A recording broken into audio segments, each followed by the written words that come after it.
संगमनेर शहर पोलिसांनी बुधवार दिनांक 7 मे रोजी शहरातील मदिनानगर परिसरात छापा टाकत कत्तल करण्यासाठी बांधून ठेवलेल्या 10 गोवंश जनावरांची सुटका केली असून या प्रकरणी जावेद इसाक शेख 27 वय वर्ष संगमनेर खुर्द या इसमाविरुद्ध महाराष्ट्र प्राणी संरक्षण अधिनियम आणि प्राण्यांना निर्दयतेने वागवण्यास प्रतिबंध कायद्यान्वये गुन्हा दाखल करण्यात आला आहे। याबाबत सविस्तर माहिती अशी आहे की संगमनेर शहर पोलीस पथकाने मदिनानगरमधील दोषी या मस्जिदजवळ असलेल्या पत्र्याच्या शेडवर छापा टाकला असता यावेळी पोलिसांना एका खोलीत 10 मोठी अशी 1 लाख रुपये किमतीची एकूण 10 गोवंश जातीची जनावरे बांधलेली आणि कोंडलेली आढळली। या जनावरांना चारा पाणी देण्यात आला नव्हता।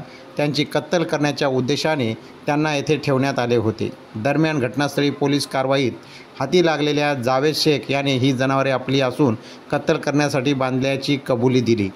यानंतर पोलिसांनी आरोपी शेख याला ताब्यात घेतले असून जनावरांना पुढील देखभालीसाठी तालुक्यातील सायखिंडी येथील जीवदया गोशाळेत पाठवण्यात आले। या प्रकरणी अधिक तपास पोलीस हेड कॉन्स्टेबल पारधी हे करत असून शहरातील गोवंश हत्या बंद होण्यासाठी नुकताच नागरिकांनी याबाबत आवाज उठवला होता। राजगृह न्यूजसाठी संगमनेरमधून रोहित शिंदे।